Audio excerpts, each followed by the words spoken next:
50 থেকে 80,000 লোক জাকির টিকিট পায় উপজেলা আব্দুল সালাম আজাদ ভাই এবং আমাদের শরীয়তপুর জেলা বিএনপি আলাইকুম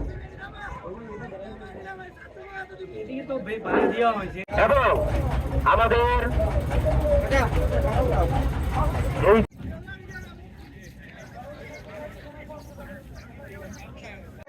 দীর্ঘদিন অবহেলিত লাঞ্ছিত হয়ে আছে সংশ্লিষ্ট মুন্সিগঞ্জ 2 আসনের এমপি।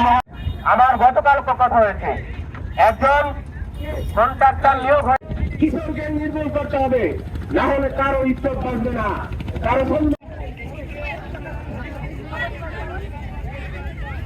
Freeze একটাই ওয়ালটন, ফ্রিজ একটাই ওয়ালটন, ফ্রিজ একটাই ওয়ালটন।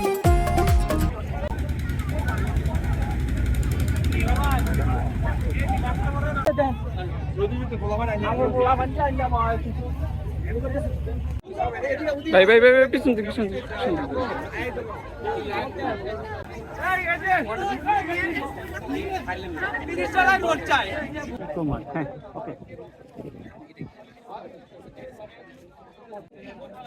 এই এদিকে তাকায়ও না কেউ ভাইয়া।